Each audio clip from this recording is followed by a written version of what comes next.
Mr. Jitesh, may I please request you to say a few words? Thank you, Sonam, for just being part of the Filmfare family. Before I say anything, Sonam is, I think, synonymous with Filmfare now. Every time we have a Filmfare event, we have our first top choice for everything is the media favorite, Sonam. So thank you, Sonam, for everything that you do for me and everything that you stand what for. What will happen if you ever leave Filmfare? Who will be my friend and ask me to cover stuff? So really grateful to Sonam for everything that she stands for. Also as an actor, as a fashionista, as a glamour person, Sonam has become sort of a byword for glamour and style and fashion, as you can see. So my first interaction with Sonam was this little girl who was going to her tuition classes, and I was like, Anil Kapoor has a very beautiful daughter. And I think she was reluctant to go to tuitions that day or something, but she was... I was always reluctant to do anything which is serious. So all I remember is this very, very beautiful girl. Then she went off to Singapore and she went to Singapore and then she came back. Then I met her again at Sanjay Bhansali's house where she had sort of completely blossomed and she was talking 19 to the dozen while Ranbir Kapoor was shy and completely, here was Sonam sort of yammering to fill the air, talking 19 to the 1900. I know you were taking my interview. Yeah, and Anuradha was interviewing her. You were doing Ranbir. Sanjay Bhansali. Achha. So I think the perfect embodiment of fashion and style and films is Sonam. Movie stars have become fashion icons have become movie stars. So we have, thank you Absolute Elix for the wonderful partnership and the sponsorship. It's been a great experience. The event itself was lovely and was very well attended, and it just shows us how most stars, I think Sonam sort of put the fear of fashion and style into every film star, that everybody wants to look beautiful and be well dressed. I mean, beautiful they all are, but be well dressed, and you know, the red carpet look that sort of Sonam brought to the movies. So thank you, Sonam, for everything, and thank you members of the press for taking time off and being here. And again, this was our second edition of the Glamour and Style Awards, and we hope that we'll continue to get better and better with every event. So thank you so much. Sonam, may I kindly request you to say a few words as well? Nothing, I'm very happy to be here. I'm always happy to do any event with Filmfare.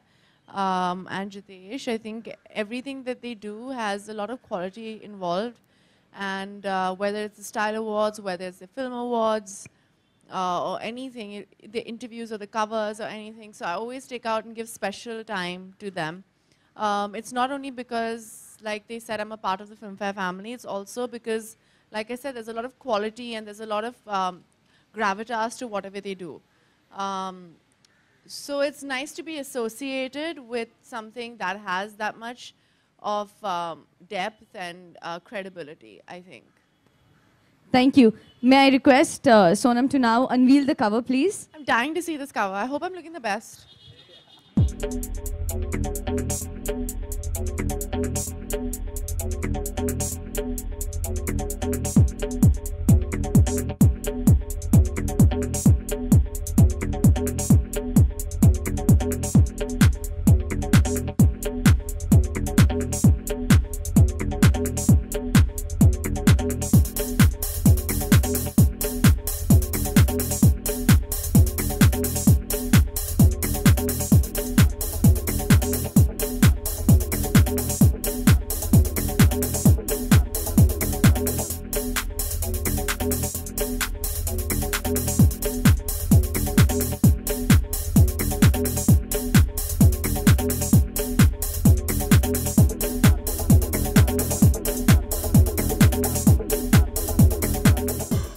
So since Filmfare is the first dibs on asking you a question, who according to you is a fashion diva and why? I mean, what is your definition of being a fashion diva? Because you won the Absolutely like Substance and Style Award as well as the most stylish actor award. So Besides myself, I yes, yes, besides yourself. That's self-explanatory, no? I think, you know, when you, thanks. I think when you look at are you talking about yesteryear divas or contemporary actors? Or? I mean, it could be Marilyn Monroe, it could be Bridget, it could be anyone. Honestly, if I have to look at people who are iconic in terms of style, I would look at like Audrey Hepburn, I would look at Jane Birkin, you know, Nutan, Catherine Hepburn,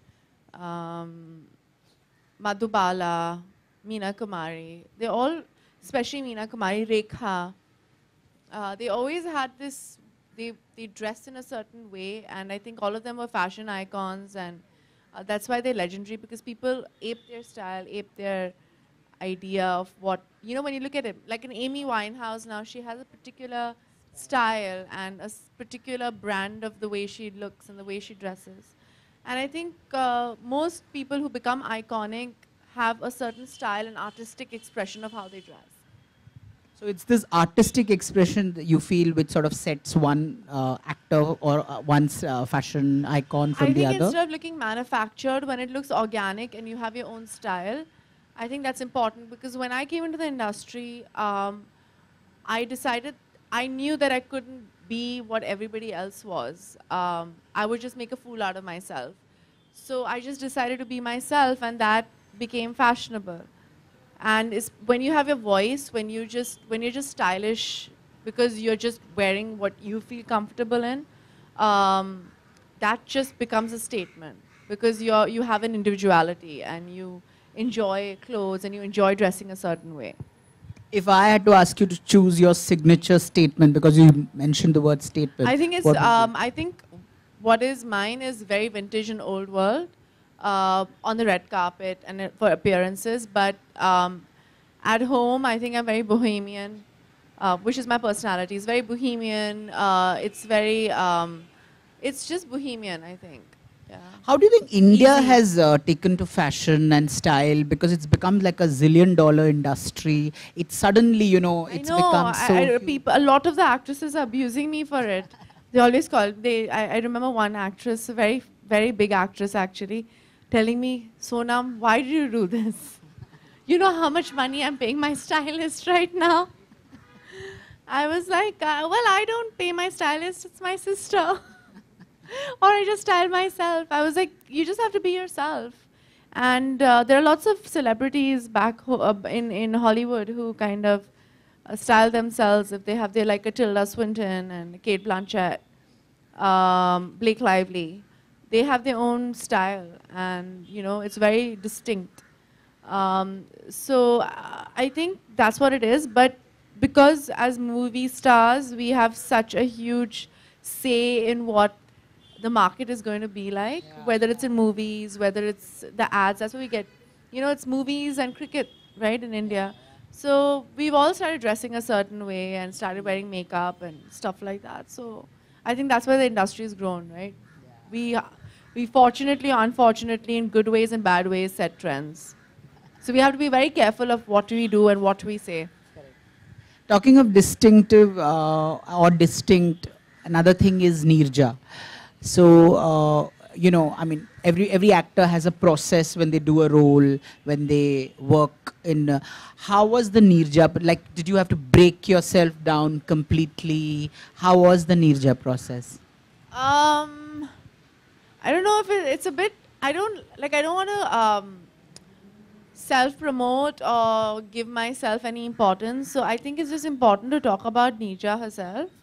My process into getting into the role and stuff like that, I think is irrelevant. I don't want to self-grandize, you know, in any way. So all that is completely irrelevant. I spoke about it during Ranjana and during my other films where I have a process and stuff like that. I use the same process here, but for me, it's important that people understand who she is and her story. Because what she was extremely principled. And she always believed in doing the right thing. I did all this research on her, and I spoke to all her friends and her family and people who knew her, who worked with her. There are a lot of photographers and ad filmmakers, iconic ones, who worked with her. And her, you know, her crew members and the passengers and everybody. I spoke with them, and they all said that she was only interested in doing the right thing. And it didn't matter what it was. It was the principle of the thing. It was always a principle of the thing. And that is important. And that's what I learned from it. So it's not what I brought to the film, it's what the film brought into my life. What I learned was I was basically on shaky ground for a couple of years. I've always been known to be someone, I think, who has an opinion, who says the right thing, who always wants to do the right thing. And a lot of people are not okay with it. So there's a lot of negativity because I'm not compromising on a lot of things. And I was like, you know what? I'm getting backlash for being who I am anyway. I might as well become this person. But then this film came at the right time. And it taught me that a girl who was only 23 years old, she did this. She faced fear. And that's the most important thing, Jitesh. When you're scared and you still do the right thing, when you know that there's going to be something that's not right that's going to happen to you, but you're still like, it doesn't matter. And she did it on another level. She lost her life doing it. But it's a silly thing. Like, for example, going on Twitter and standing up for the right side. It's scary because you'll have a lot of people being negative. The media might not take it the right way. You know, you might have morchas outside your house. You don't know. But you still need to stand up for it. And I also feel being diplomatic and not taking sides is also wrong. Because at the end of the day, you're actually encouraging the person who is not doing the right thing. So by not taking a stand, according to me, is also not the right thing to do anymore in this day and age. Because a lot of negative things are happening in the world right now. So I always think you need to take the stand, you need to do the right thing, and that's, so I just inculcated that principle back into my system. Because I always did that, because you know when you come and you're young and idealistic, and that's why I think it's important for people to see this film, because she was petrified. Anybody you ask in the plane, they were like, she was literally shaking and scared, but she always tried to do the right thing at that point. And so it was her fear versus courage, and her courage took over, which I think is amazing. And you feel like this only happens in the movies, but this actually really happened in real life. And that's why it makes that's why people are reacting to it the way it is, because it's a biopic, it's Nirja, it's got me starring in it, it's not a big commercial film, and suddenly people are like, it's loving just the promo is because people want to be this person. Sonam, coming back to style, you know, you are the true fashion icon and we all look up to you. But then, you know, recently you have been compared to Athiya Shetty, and everyone says that, you know, shouldn't it be the other way around? I mean, Athiya is also compared to you, and they say that, you know, she's the next style icon after Sonam Kapoor. So what do you have to say about that? Do you still... do you More the merrier. I love Athiya. I think she's incredibly beautiful, and she's very sweet, and I think she's like a gazelle. I think she's very beautiful. Though it's too early to say that, but after watching Nirja's trailer, people are saying that it's going to be a turning point in Sonam's career. So what is your take on that? They say that with every film. When will the turning point come? No, I think they said that during Ranjana. I think I need to give credit where credit's due.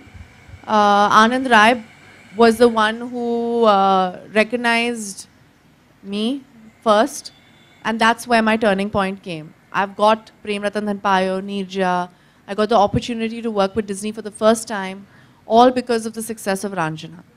And I had successful films. I had Delhi 6, I had Savari, I Hate Love Stories. I have an incredible filmography, but I do very few films. I do 1 or 2 films a year, and so people tend to forget that I've had successful films before. So Nirja releases, and touch wood, it'll do well.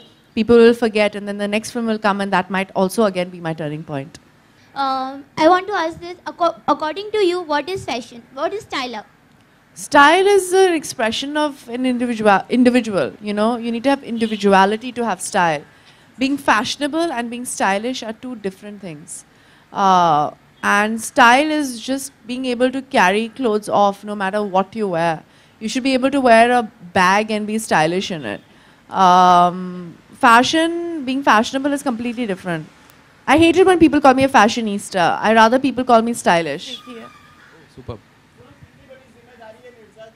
लेके आपके ऊपर खासकर क्योंकि पूरी film आपके ऊपर depend है ये ये आई थिंक मेरी 5वीं फिल्म है. I have done 10 films. Out of that 6 films I have done which are solo films. 7 films. तो वो रिस्पॉन्सिबिलिटी हर फिल्म के साथ होती है. एंड मतलब काम तो करना पड़ेगा, पर जब आप 100% देते हो, मैंने हर फिल्म में 100 या 200% देती हूँ. जब मेरा काम ख़त्म हो जाता है एक्टिंग का और प्रमोशन का, तो मेरा काम ख़त्म हो जाता है. उसके बाद भगवान जा रहे हैं और लोग जाने. जी, मैं ऐसे सोच के फिल्म करती नहीं हूँ. One last question I have time for. Hello Sonam, आजकल बायोपिक बहुत ट्रेंड में है. जैसे रिसेंटली अभी बाजीराव मस्तानी आई और अभी आपकी निर्जा आ रही है. So what you think? वो फ्री. हाँ हाँ ठीक है. तो मैं क्या बोलूँ आपको? कैसे Is it a trend? But 1 or 2 films a year does not make it into a trend. There are like some, how many films in Bollywood do we have in a year? 300, 400. Out of that, 2 or 3 films a year. Anything that is a good story is something good to make. Content is king.